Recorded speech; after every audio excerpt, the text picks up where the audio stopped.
Josué, no 5º capítulo, do 1º versículo ao 9, está escrito assim na Santa Palavra do Senhor. Sucedeu que, ouvindo todos os reis dos amorreus que habitavam deste lado do Jordão, ao ocidente, e todos os reis dos cananeus, que estavam ao pé do mar, que o Senhor tinha secado as águas do Jordão de diante dos filhos de Israel, até que passamos, desmaiou-se-lhes o coração, e não houve mais alento neles, por causa dos filhos de Israel. Naquele tempo, disse o Senhor a Josué: faze facas de pederneira e passa de novo a circuncidar os filhos de Israel. Então Josué fez para si facas de pederneira e circuncidou os filhos de Israel em Gibeate Haralote. Foi esta a razão porque Josué os circuncidou. Todo o povo que tinha saído do Egito, os homens, todos os homens de guerra, eram já mortos no deserto pelo caminho. Porque todo o povo que saíra estava circuncidado, mas a nenhum deles que nascera no deserto pelo caminho, depois de terem saído do Egito, havia circuncidado. Porque 40 anos andaram os filhos de Israel pelo deserto, até se acabar toda a gente dos homens de guerra que saíram do Egito, que não obedeceram à voz do Senhor, aos quais o Senhor tinha jurado que lhes não havia de deixar ver a terra que o Senhor, sob juramento, prometeu dar a seus pais, terra que mana leite e mel. Porém, em seu lugar, pôs a seus filhos. A estes, Josué circuncidou, porquanto estavam incircuncisos, porque os não circuncidaram no caminho. Tendo sido circuncidada toda a nação, ficaram no seu lugar no arraial até que sararam. Disse mais o Senhor a Josué: hoje removi de vós o opróbrio do Egito, pelo que o nome daquele lugar se chamou Gilgal até o dia de hoje. Feche seus olhos, baixe sua fronte. Vamos orar.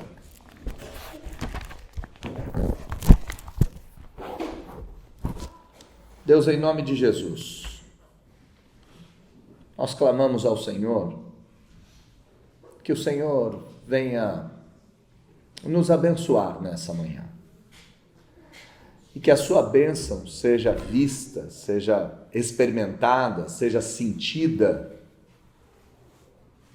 em primeiro lugar, por meio da fidelidade da exposição da Sagrada Escritura. Não me permita ser infiel ao texto e ao sentido do texto. Em segundo lugar, que a sua fidelidade, a sua graça seja percebida no nosso meio, por meio da ação do seu Espírito. Haja no nosso coração, aplique a sua palavra na nossa alma. E por fim, que esta graça seja experimentada por meio da transformação advinda do texto sagrado.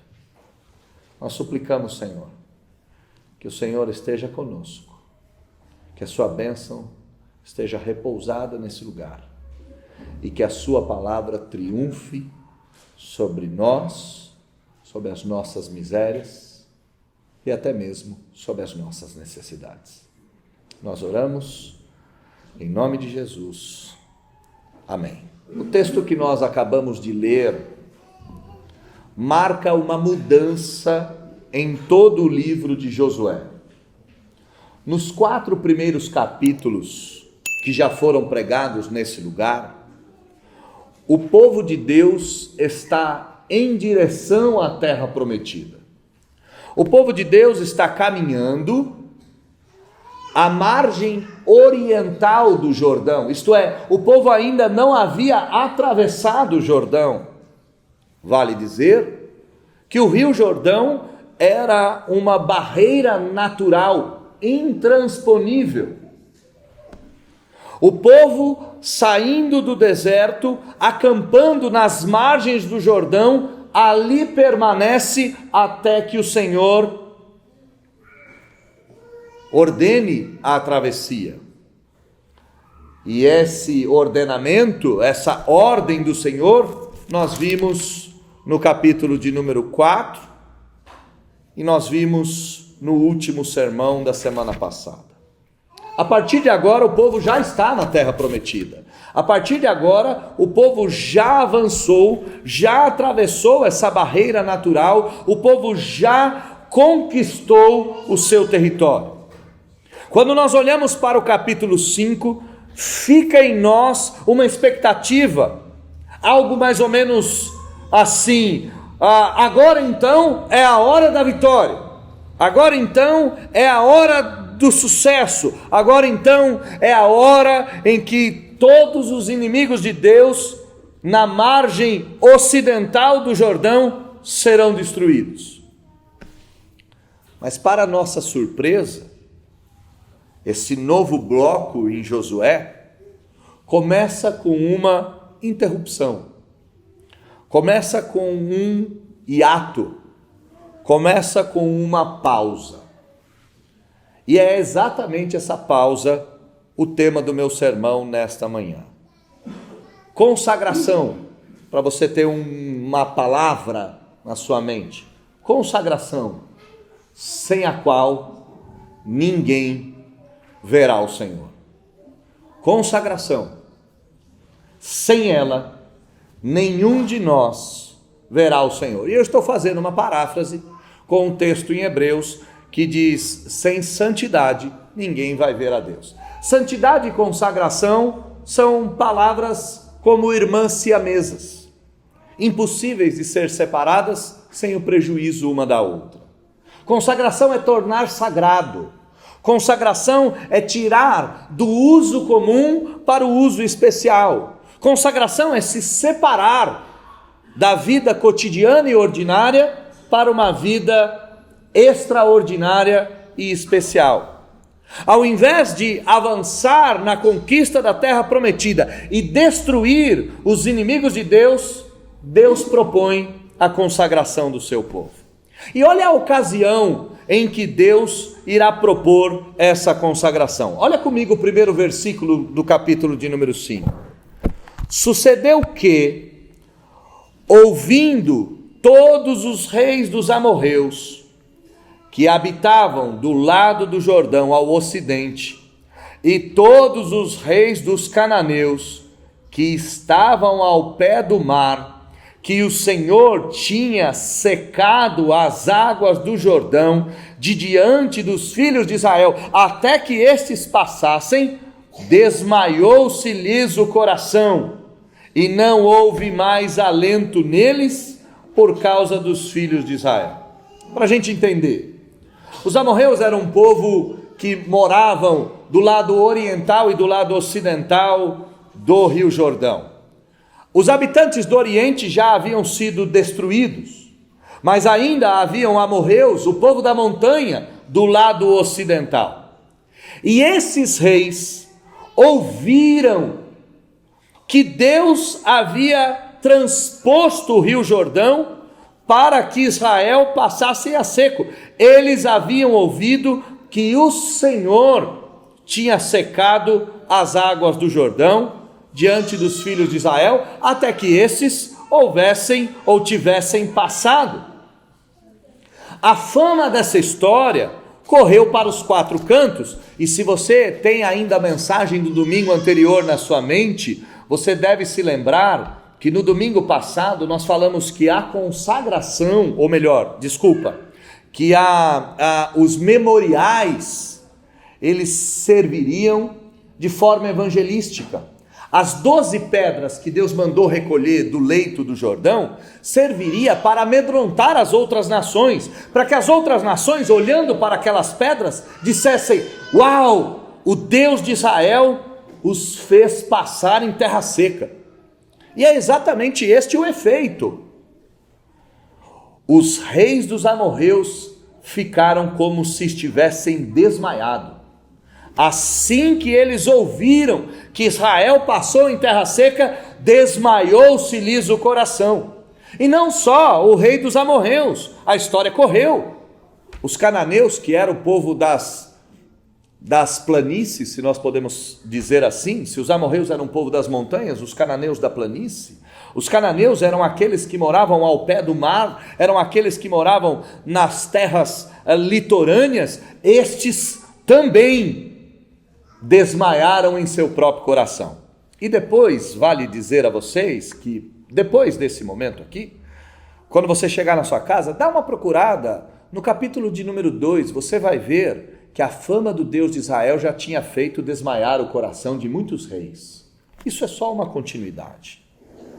Deus havia transposto o rio Jordão e desmaiou o coração dos demais reis. A pergunta é, por quê? Bom, pense comigo. Israel era uma nação em marcha. Pelo menos 1 milhão de pessoas. Historiadores vão falar de 3 milhões. Fica com o número 2. Nem lá, nem cá. 2 milhões de pessoas em marcha. 2 milhões de pessoas caminhando em direção a Canaã. Os reis de Canaã, olhando aquilo, se desesperaram. Mas havia uma esperança. Qual era essa esperança? O Rio Jordão. Eles não conseguiriam passar o Rio Jordão a seco. O Rio Jordão era um obstáculo natural. Como é que eles venceriam o Jordão? E mais, eles demorariam meses, talvez anos. E como é que você entende isso? Bom, você, como um bom brasileiro, você já deve ter passado por alguma obra, alguma construção de uma ponte, um viaduto que demorou anos para ficar pronto. A mesma coisa é aqui. Não é simples você fazer uma ponte sobre um rio, não é simples você fazer uma ponte que suporte toda uma multidão, não é simples você construir de uma hora para outra numa região desértica. Os reis de Canaã, os reis dos amorreus, estavam um tanto seguros, porque se Israel demorasse 1 ano, nós iríamos fortificar as nossas fortalezas. Eles poderiam produzir armas, eles poderiam contratar mercenários, eles poderiam fortificar os seus muros. Só que de repente, o Rio Jordão se abriu. De repente, o Rio Jordão fez uma fenda de quilômetros. De repente, as águas se represaram acima de Jericó. De repente, a terra seca abriu-se a ponto de passar milhares de pessoas. De uma hora para outra, os reis do outro lado colocaram as mãos na cabeça e disseram: estamos perdidos. Não haverá como construirmos muros, recuperarmos armamentos, recrutarmos soldados, contratarmos mercenários, não conseguiremos resistir. Agora, o ponto interessante dessa história é que a sabedoria humana, ela é humilhada de forma radical. Por que ela é humilhada? Bom, você olha para o texto. O povo de Israel saltou de uma margem a outra do Jordão num piscar de olhos. Os inimigos de Israel estão com medo. É a hora do ataque. A sabedoria humana vai dizer: avance, soldados. O inimigo foi derrotado, o inimigo está com o coração desmaiado, o inimigo não terá como revidar. Um ataque surpresa, um ataque furtivo, um ataque violento será suficiente para destruir Jericó. Jericó não resistirá nem 1 minuto sequer. Esse é o pensamento humano, é o pensamento que eu e você teríamos. Nós olharíamos para a situação dos nossos inimigos com medo e diríamos: povo de Israel, soldados do Senhor, afiem as vossas espadas, pois chegou a hora da conquista da terra prometida, chegou a hora da matança. Mas a sabedoria de Deus, ela é diferente da sabedoria do mundo. A loucura de Deus, diz Paulo, é mais sábia que a sabedoria humana. Sucedeu que ouvindo que os reis estavam com medo, ouvindo que os reis estavam derrotados, versículo de número 2, Deus propõe uma longa circuncisão. Deus os manda esperar. Deus os manda parar. Deus não diz a eles: acelerem, avancem, chegou a hora da vitória, chegou a hora de derramarmos o sangue dos incircuncisos. Deus não faz isso. Deus, ao invés de propor um atropelo, Deus, ao invés de propor uma vitória limpa, rápida, uma vitória incontestável, ele dá um mandamento a Josué. Olha o versículo de número 2. Naquele tempo, e é interessante como o autor bíblico diz, naquele tempo, que era o tempo da vitória, que era o tempo da conquista, que era o tempo que o povo de Deus avançou para o lado do Rio Jordão, disse o Senhor: faze facas de pederneira e passa de novo a circuncidar os filhos de Israel. Josué, a ideia era, e aqui até uma brincadeira, um trocadilho, né? Faz faca, Josué. Josué talvez tenha dito: uau, chegou a hora. E Deus diz: mas passa a faca nos filhos de Israel. Como assim? Senhor, é a hora de nós avançarmos para Jericó. Não é a hora de passar a faca nos filhos de Israel. Não é a hora de circuncidar os filhos de Israel. Não é a hora de sangrarmos o nosso povo. E aqui, irmãos, algumas coisas precisam ser ditas, ou pelo menos lembradas a cada um de nós.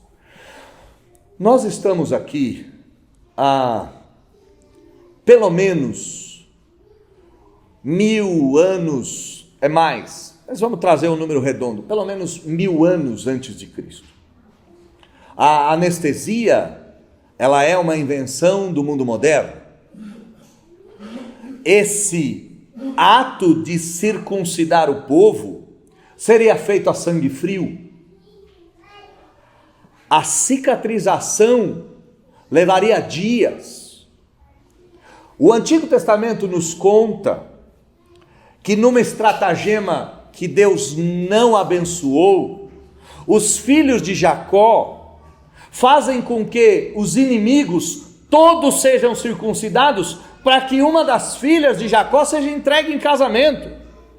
Diz a Bíblia que o terceiro dia após a circuncisão, o corte do prepúcio, a dor era infernal. Pelo menos uma semana, os homens de guerra seriam tirados da batalha. Pelo menos uma semana, nenhum homem teria condições de erguer a espada. E por que eu estou dizendo isso? Porque no Antigo Testamento, lá no livro de Gênesis, vai nos dizer que os filhos de Jacó entraram naquela tribo inimiga e mataram todos os homens, pois os homens não eram capazes de se defender. A circuncisão era um ato doloroso, a circuncisão era um ato que requeria dor e sacrifício. A circuncisão tiraria da operação os soldados. Mas por que Deus manda circuncidar? Por que Deus para? Por que Deus tira o seu batalhão? Ao invés de colocar o seu batalhão em marcha, Deus para o seu exército. Toda a sua infantaria, toda a sua cavalaria, toda a sua força é parada. Por quê? A pergunta que nós fazemos para o texto é: Deus não tem lógica. Para explicar isso, nós precisamos recorrer sobre o que era a circuncisão. A circuncisão era o sinal externo. Haviam sinais internos, mas a circuncisão era o sinal externo da aliança que Deus tinha com o seu povo. Lá em Gênesis capítulo de número 17, versículo de número 10 a 12 diz: esta é a minha aliança que você manterá entre mim e você e os seus filhos. Todo homem será circuncidado. Você cortará a carne do prepúcio. E este corte será o sinal da aliança que eu tenho com você, com seus filhos, com os filhos dos seus filhos e com todo o seu povo. Todo homem de 8 dias será circuncidado por todas as gerações. O que Deus está querendo nos ensinar aqui? Mesmo diante de um momento aparentemente propício, Deus orienta Josué para que ele gaste tempo circuncidando o povo e depois celebrando a Páscoa, ao invés do início da guerra. Em outras palavras, o que Deus quer ensinar para nós é que o cuidado espiritual é sempre mais importante do que as circunstâncias terrenas. Presta atenção no texto. As circunstâncias terrenas são as melhores possíveis. Os reis estão com medo, não há fortificação, eles foram pegos desprevenidos. O momento material, o momento terrenal, o momento real é o melhor possível. Contudo, o momento espiritual não é o melhor. O momento espiritual não era o melhor. Então Deus freia os intentos humanos. Deus interrompe a invasão e propõe a circuncisão. A circuncisão não era somente um sinal externo. A circuncisão apontava para uma realidade espiritual. A circuncisão apontava para o fato de que este povo era do Deus verdadeiro. Deus considerou esse povo dele. Deus escolheu um povo. Então note, o sinal externo não era um sinal por um sinal. Um sinal externo mostrava a adoção. Você se lembra como é que Abraão foi escolhido? Ele chamava Abrão ainda. Quem ele era? Ele era um pagão de Ur dos Caldeus. Um homem que adorava falsos deuses. O Senhor o escolhe. E o Senhor escolhe Abrão, não porque Abrão é o melhor homem. Você sabe, Abrão cometeu tanto erro. Abrão entrega sua esposa para Faraó. Abrão não faz só isso. Abrão dorme com uma escrava. Abrão manda matar o filho mestiço. A circuncisão não era feita como um ato de bondade do circuncidado, mas era um sinal da graça de Deus que escolhe miseráveis pecadores, dos quais Israel fazia parte. A circuncisão é a obra da graça, marcando o coração de um povo que não era povo, mas que passou a ser povo. A circuncisão era a escolha pessoal. O circuncidado sabia que ele havia sido escolhido pessoalmente por Deus, apesar da sua rebelião, apesar do seu paganismo. E se você ampliar, ela não era só um pacto pessoal, ela era um pacto familiar. A marca do povo de Deus é que o povo de Deus derramou sangue, ele próprio, para adorar o Senhor Deus, como sinal da gratidão a Deus tê-los escolhido. Para a gente só fazer um contraponto, tá? A circuncisão era o sacrifício de um macho que derramava o próprio sangue para dizer que ele pertencia ao Senhor. No Novo Testamento você vai ver um macho sendo sacrificado numa cruz para dizer que um povo pertence ao Senhor. Era a mesma marca, era a mesma coisa. Um macho que se entrega em favor de um povo. Agora tem um outro ponto aqui. A circuncisão era um princípio de obediência. A circuncisão mostrava que Deus era poderoso e que Deus requeria obediência do seu povo, mesmo que essa obediência não fosse totalmente lógica. Deus, deixa eu fazer um corte na mão, deixa eu fazer uma tatuagem. Eu estava assistindo com Luana esses dias a dança da haka, que é uma dança típica do povo neozelandês, e há uma tatuagem que os homens fazem no queixo e no rosto, como sinal de que eles pertencem àquela cultura. Talvez aqui alguém pudesse dizer: Deus, Faz uma tatuagem na gente. Faz um corte na mão. Por que o corte do prepúcio, Deus? Um local tão sensível. Um local invisível. As marcas de pertencimento em toda a antiguidade eram sempre marcas visíveis. Deus não requer que você entenda. Aliás, Ele nunca vai te explicar todas as coisas. Deus requer de nós obediência. E a obediência, neste caso, ela é expressa em santidade. A circuncisão é uma expressão do coração que diz sim, Senhor, mesmo não entendendo todas as coisas, mas se consagra, se torna sagrado para o serviço do seu Deus e a obediência do seu Senhor. Por que eu estou dizendo que a obediência às vezes não requer lógica? É simples. Quando a Bíblia te manda amar o seu inimigo, qual é a lógica disso? Você vai olhar uma lógica dessa e vai dizer, não, meu inimigo deve ser odiado. Quanto mais eu odiar meu inimigo, mais forte eu fico. Eu não posso amá-lo, porque se eu passar a amá-lo, eu vou enfraquecer. Essa é a lógica do mundo. A lógica do mundo diz que você deve perdoar 70 vezes 7. E é tão engraçado que a Escritura vai dizer, se teu irmão vier a ti e dizer, estou arrependido, perdoa.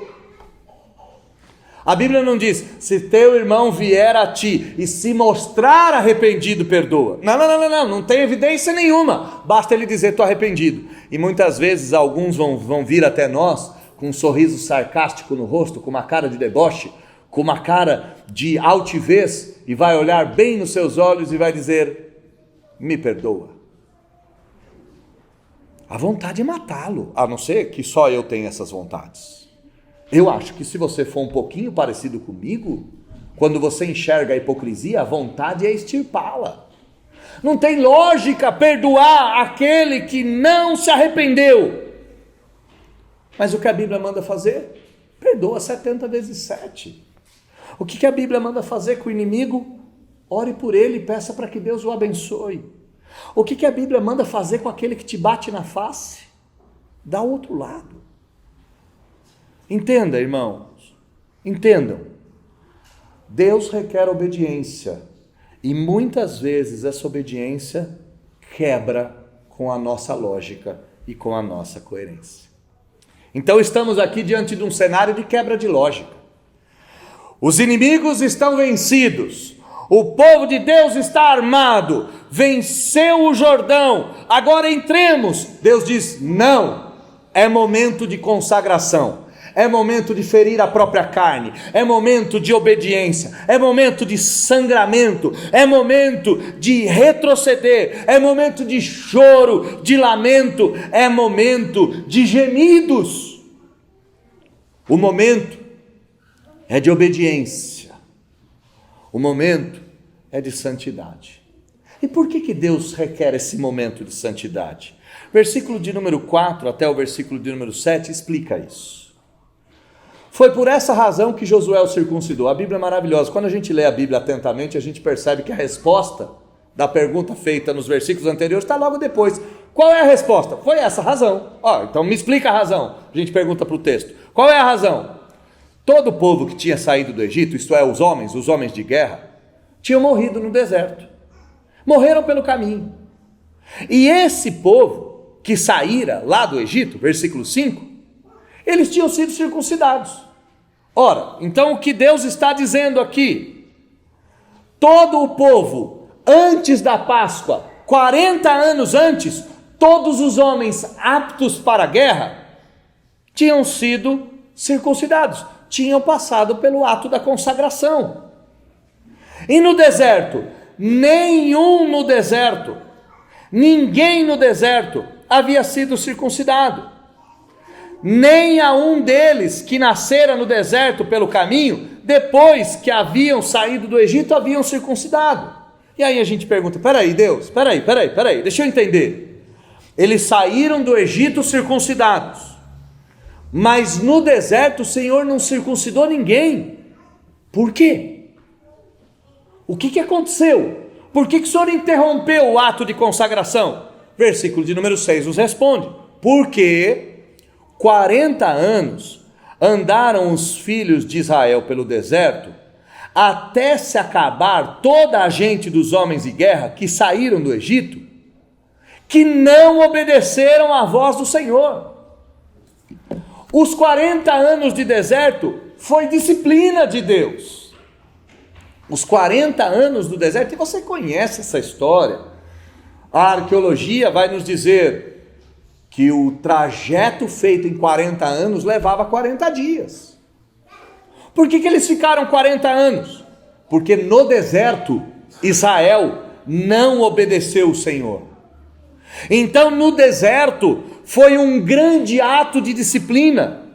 E esse ato de disciplina recaiu sobre aquela geração dos homens aptos para a guerra.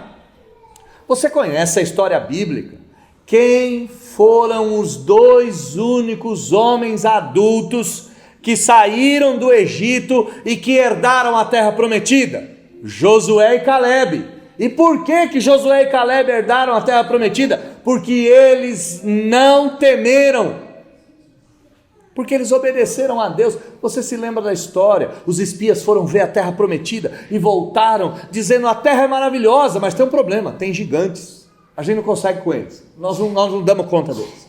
O povo de Israel tinha esquecido que Deus havia destruído o Egito. E quem era o Egito comparado com Jericó? Jericó era uma cidadela. O Egito era a maior potência do mundo. Só que os homens de guerra não acreditaram no Senhor. E para piorar, os homens de guerra fizeram bezerro de ouro, os homens de guerra blasfemaram contra o Senhor, os homens de guerra tiveram saudade do Egito, os homens de guerra brigaram com Moisés, os homens de guerra desobedeceram ao Senhor. Então o que o Senhor fez? Ninguém será consagrado nesses 40 anos. Nesses 40 anos Israel será disciplinada. Porém, versículo 7, quando chegar a hora, os filhos desses homens, esses filhos herdarão a terra que mana leite e mel.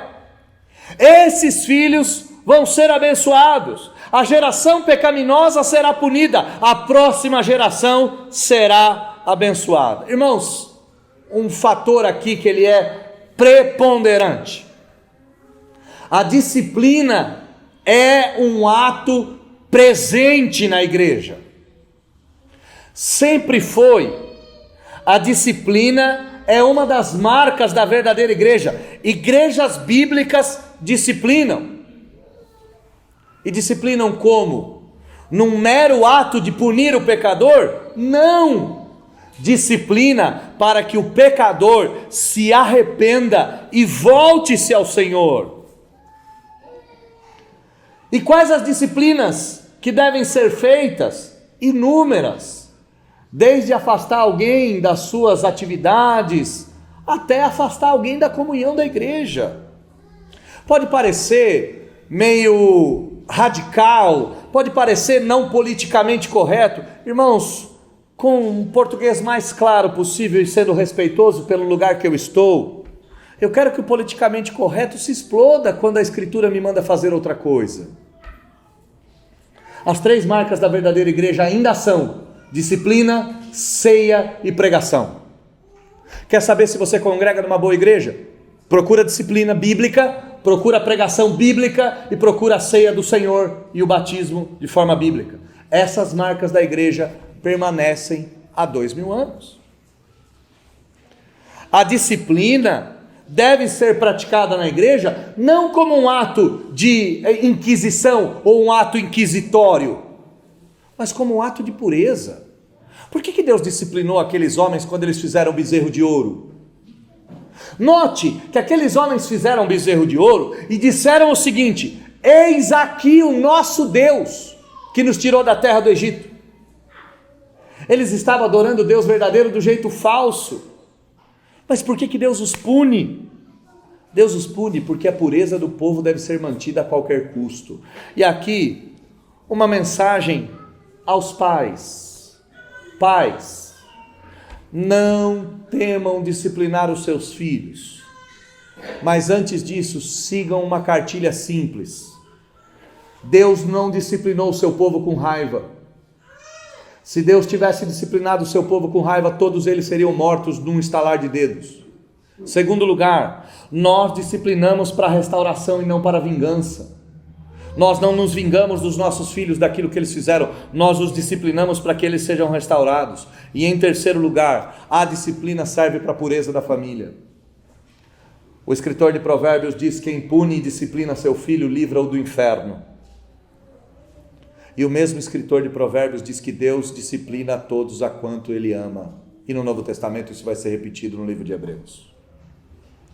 Qual foi o motivo da circuncisão? Consagrar a nova geração para que eles viessem a obedecer o Senhor e serem leais ao Senhor. A nação disciplinada já tinha passado. A nação que havia pecado contra o Senhor já havia passado. O Senhor já os havia punido. E aqui interessante, né? O povo que foi punido no deserto não encontrou a salvação. Às vezes a gente tem uma tolice de atrelar disciplina com a falta de salvação. Não. Moisés foi disciplinado e não entrou na terra prometida. Você ousaria dizer que Moisés não está no céu? Você ousaria dizer algo assim? Claro que não. A disciplina às vezes pune, mas não retira a eternidade. Paulo disse na carta aos Coríntios: entregue esse homem que estava cometendo um ato libidinoso, dormindo com a sua madrasta, entregue esse homem a Satanás, para que o corpo seja morto e a alma seja salva. A disciplina aconteceu, Deus, num ato de amor, permitiu com que o povo avançasse na terra prometida e disciplinou aqueles que não poderiam entrar.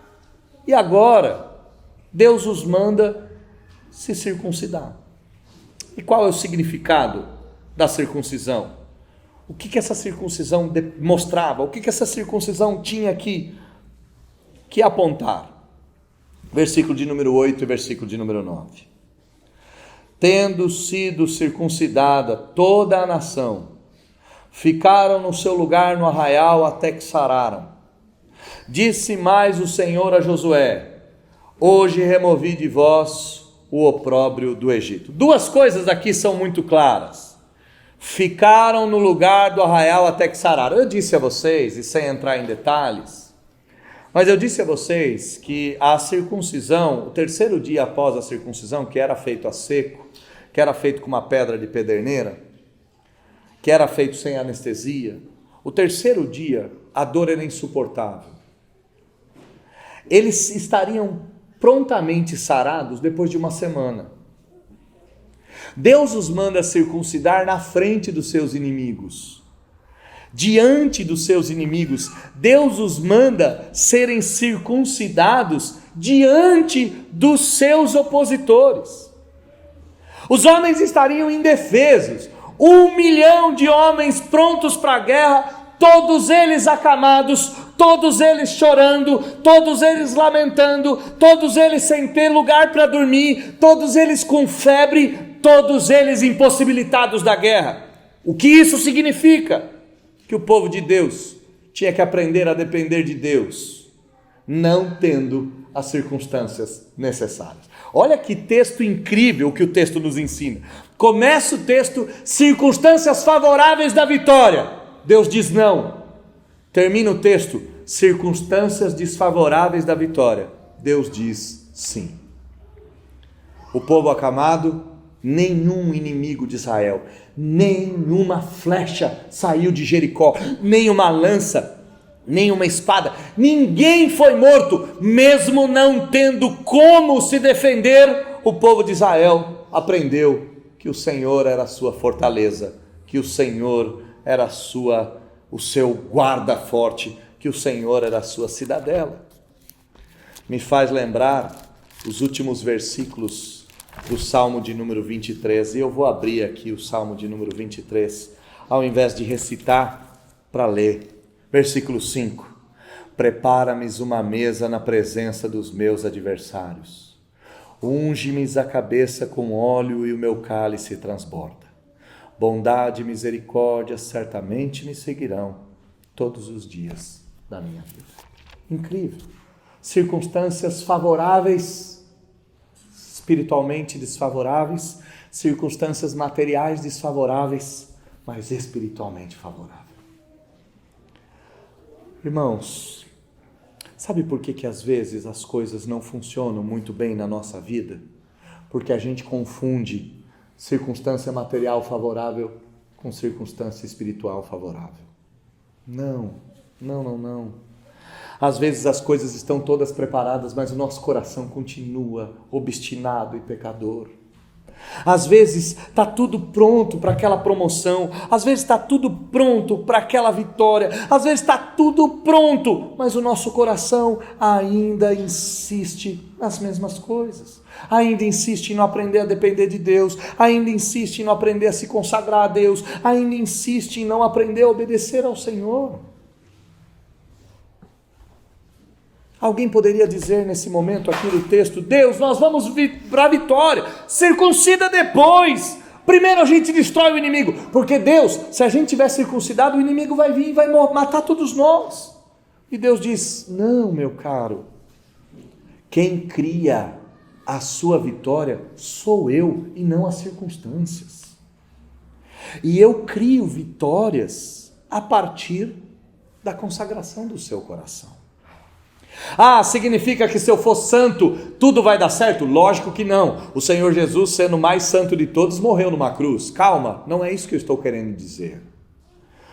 O que eu estou querendo dizer é que antes de buscar as situações externas favoráveis, nós temos que sempre buscar as situações internas favoráveis. Antes de buscar a purificação de Jericó, nós devemos buscar a purificação do nosso coração. E aqui vale dizer que a circuncisão de nada valia, porque o próprio profeta Jeremias disse no capítulo 4, versículo de número 4, Deus requer que o vosso coração seja circuncidado. A circuncisão era um símbolo do que Deus queria no coração, por isso que ela era oculta, por isso que ninguém poderia ver. A marca que Deus gostaria de ver era aquela que nenhum homem veria. E o homem de Deus viveria por essa marca do coração e não pela marca em Jericó. Versículo de número 9. Disse o Senhor a Josué: hoje, é incrível isso. Não foi quando o povo de Israel atravessou o Jordão, não foi. Hoje removi de vós o opróbrio do Egito. Não foi quando Deus destruiu o Faraó. Não foi quando Deus abriu o Mar Vermelho. Não foi quando Deus abriu o Rio Jordão. Deus removeu a vergonha do povo quando o povo circuncidou o seu próprio coração. Quando o povo de Deus se consagrou, quando o povo de Deus derramou o seu sangue, quando o povo de Deus em obediência foi até os limites da dor, quando o povo de Deus experimentou a dor encarnada, foi aí que Deus lançou fora a sua vergonha. E aqui o autor bíblico faz uma brincadeirinha com o nome Gilgal. Lê o último versículo, a última parte do versículo 9, pelo que o nome daquele lugar se chamou Gilgal até o dia de hoje. Gilgal é uma palavra semelhante em hebraico a jogar fora. Deus chamou esse lugar do lugar em que ele jogou fora a vergonha do povo de Deus. Para a gente caminhar aqui para o final, vale dizer, meus irmãos, que apesar do povo temer, e o povo nos teme, pelo fato de nós termos vencido a morte, quando as pessoas olham para nós, eles veem um povo que não teme a morte, eles veem um povo que já venceu o Jordão, eles enxergam um povo que por meio da cruz de Cristo passou por cima da morte, do pecado, da angústia, do sofrimento e da dor. Os povos nos temem, é bem verdade. É bem verdade que se nós avançarmos, ninguém poderá nos resistir. Paulo disse: se Deus é por nós, quem será contra nós? Essa é uma realidade, assim como era a realidade no Antigo Testamento, essa é uma realidade no Novo Testamento. Porém, a nossa vitória, ela repousa em Deus, e ela repousa numa vida santa, que depende do Senhor e se consagra ao Senhor. Para a obtenção dessa vida santa, às vezes é necessária a disciplina. E por fim, Deus só remove a nossa vergonha quando há o sacrifício pelo pecado. E aí a pergunta que você me faz é: qual é o sacrifício que eu tenho que fazer para poder ser aceito por Deus, consagrados, eu posso ver o Senhor, que é o tema do nosso sermão? Qual é o sacrifício que eu posso fazer para me tornar sagrado, para poder ter o opróbrio retirado e avançar em direção à terra prometida? Se eu fosse um pastor desses neopentecostais, um desses ladrões, eu diria para você que você deve aumentar a sua oferta. Olha como eles são desonestos, como eles são canalhas, como eles são nojentos. Se eu fosse um desses ladrões, desses mesquinhos, eu ia te falar que você tem que participar da 7ª sexta-feira. Eu ia inventar um monte de coisa para você continuar aqui. Louvado seja Deus que eu não sou e que eu continue assim. E no dia que eu me tornar, eu já disse isso para você, no dia que eu me tornar, me ponham daqui para fora. Qual é o sacrifício que você precisa fazer? Nenhum. O último sinal da circuncisão era um macho sangrando em favor do povo. Lembra que eu disse isso? Lembra que eu disse que a circuncisão era um macho, era um homem, rasgando a sua carne e fazendo com que seu sangue caísse na terra. Eu disse a vocês que a circuncisão apontava para um homem derramando seu sangue diante de Deus. E por que você não precisa fazer mais sacrifício? Porque a Bíblia nos diz que há 2000 anos atrás, novamente um judeu, não com pedra de pederneira, mas agora com cravos de ferro, foi pendurado à vista de todos, e ali ele não teve parte do seu corpo cortado, ali ele teve toda a sua alma lacerada. Diz a Escritura que nas suas costas vertiam sangue, diz a Escritura que na sua testa vertia sangue, diz a Escritura que o seu lado foi perfurado, diz a Escritura que o sangue de Jesus manchou aquela terra. Saindo do Sinédrio, passando pelo pretório, caminhando pela paixão, chegando até o Gólgota e de pendurado no madeiro, diz a Escritura que a gota do sangue do Senhor Jesus foi derramado naquela terra. E a Bíblia nos diz que o sacrifício que nos dá a paz estava sobre ele. A Bíblia nos diz que a vergonha do pecado foi posta nele, para que eu e você não tivéssemos mais a vergonha do Egito, nós não fôssemos mais o opróbrio do Egito, pelo contrário, nós passássemos a ser as primícias de Deus. Você não precisa fazer sacrifício nenhum, porque o Senhor Jesus já fez o sacrifício definitivo por cada um de nós. Preciso das melhores circunstâncias? Não! Preciso do melhor coração. E como é que eu obtenho o melhor coração? Diz a Escritura que é necessário nascer de novo, que é necessário entregar o coração para Ele, que é necessário abandonar uma vida de pecado e passar a viver uma vida de obediência, mesmo que isso não seja tão lógico para nós. É necessário circuncidar a alma. E como é que passamos pela circuncisão de Cristo? Crendo que Ele veio, crendo que Ele morreu, crendo que Ele ressuscitou, crendo que Ele está à destra de Deus Pai, crendo que em breve Ele há de voltar. Aprenda que o sacrifício definitivo foi feito na cruz do Calvário. E o que Deus requer de nós é uma vida de obediência ao seu Filho. Pois se beijarmos o Filho, a ira do Pai se afasta de nós. Feche seus olhos, baixe a sua fronte. Vamos orar ao Senhor. Avançando para o final do nosso culto. Deus, nós queremos uma vida de consagração e de obediência ao Senhor por meio do sacrifício de Jesus Cristo. Não precisamos das melhores circunstâncias. Elas não dizem nada a respeito da nossa vitória.